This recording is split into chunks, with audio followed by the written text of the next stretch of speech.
Aujourd'hui, lâchez prise et ne laissez rien vous influencer. Lorsque vous vous laissez porter par les choses et que vous ne vous accrochez pas à l'impossible, vous vous rendez compte que la vie est bien plus simple qu'elle n'y paraît.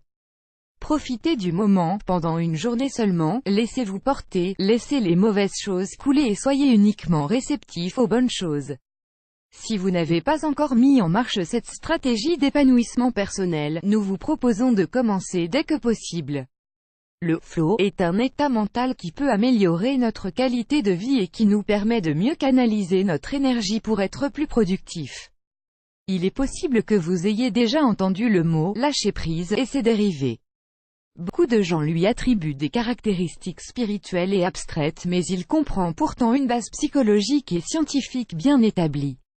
À tel point que le concept de « lâcher prise » a été inventé en 1975 par le psychologue Mihaly Csikszentmihalyi, et s'est diffusé largement dans les secteurs du développement personnel et professionnel. Il est intéressant, relaxant et très utile dans notre quotidien. Dans cet article, nous allons vous apprendre à lâcher prise, une manière de vous laisser porter par l'ici et le maintenant pour élargir votre confiance. Que tout coule de source et que rien ne vous distrait. Mihaly Csikszentmihalyi a défini le « lâcher prise » comme un état d'harmonie où la personne est capable de se concentrer uniquement sur ce qu'elle est en train de faire. Lisez aussi, marcher modifie le cerveau. Quand on souffre de dépression, nous pouvons nous laisser porter par les choses lorsque nous marchons, lorsque nous lisons, lorsque nous nous reposons et même lorsque nous travaillons. Il s'agit d'être conscient de ce que nous faisons et d'en profiter.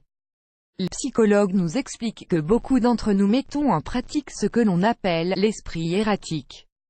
Nous allons d'une pensée à une autre, nous sautons d'une inquiétude à une autre jusqu'à créer une pelote dans laquelle nous sommes attrapés.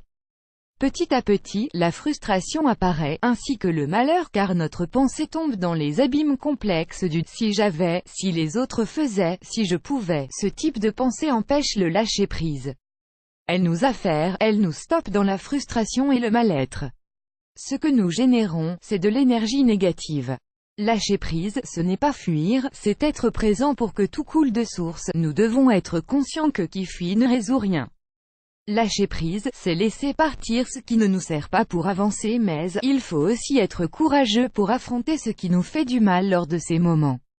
Il est également nécessaire d'accepter qu'il y a des choses qui ne peuvent pas être modifiées. Vous ne pouvez pas changer la personnalité de quelqu'un. Vous ne pouvez pas non plus faire que quelqu'un vous aime. Il y a des aspects qu'il faut accepter et cette acceptation fait aussi partie du lâcher-prise. Nous vous recommandons de lire « Aimer quelqu'un qui ne vous aime pas, c'est comme attendre le train à l'aéroport. Vous êtes mouvement, faites-en partie. Vous vous êtes sûrement déjà senti attrapé dans l'échec existentiel. Cet état est tout à fait normal pour un être et il est primordial de savoir le gérer. Comprenez que le lâcher-prise est avant tout du mouvement. L'idée de bonheur entretient un lien très fort avec le fait que tout coule de source, et que rien ni personne ne nous entrave ou nous stoppe.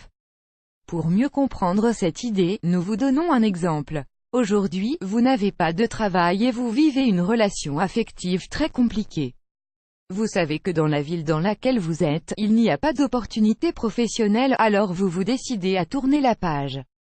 Vous vous permettez de lâcher prise. Vous devenez plus réceptif et vous commencez à écouter les options possibles. Vous vous informez, vous élargissez vos champs et un beau jour, vous vous décidez, vous vous engagez dans le changement. Vous choisissez de quitter votre ville, de quitter votre conjoint qui vous rend malheureux et d'essayer de construire autre chose ailleurs. Ce changement vous mène à de nouveaux mouvements. Vous trouvez du travail et dans ce travail, vous rencontrez quelqu'un d'unique, une personne qui vous estime et vous aime vraiment. Lorsque vous lâchez prise et que rien de mal n'a d'influence sur vous, vous êtes libre de créer vos propres chemins. Essayez de mettre cela en marche et vous verrez que vous aurez d'excellents résultats. Cherchez les expériences optimales. Si vous n'avez jamais entendu parler des expériences optimales, sachez qu'elles sont simples à identifier, même si nous les mettons malheureusement rarement en pratique. Lisez aussi, quelle que soit votre souffrance, ne blessez pas les autres. Une expérience optimale, c'est le plaisir que vous obtenez en faisant quelque chose que vous aimez, un câlin, la cuisine, une promenade, un bain, une conversation, un voyage. Sachez que les expériences optimales ne se programment pas. Beaucoup d'entre nous ont tendance à le faire. Quand je serai en vacances, je me reposerai, je serai heureux lorsque le week-end arrivera, je saurai ce qu'est la joie quand j'aurai un conjoint. Souvenez-vous que le meilleur moment de votre vie est toujours maintenant. Alors, lâchez prise et ne laissez rien vous entraver. Ne tombez pas dans l'inquiétude ou dans le « aujourd'hui, je ne peux pas » ou le « tu ne vaux rien ». Il s'agit, tout simplement, d'être présent et d'avancer d'une manière harmonieuse en accord avec notre conscience, en toute liberté, en intégrité et dans une paix intérieure qui nous permette de profiter de l'apostrophe, ici et maintenant.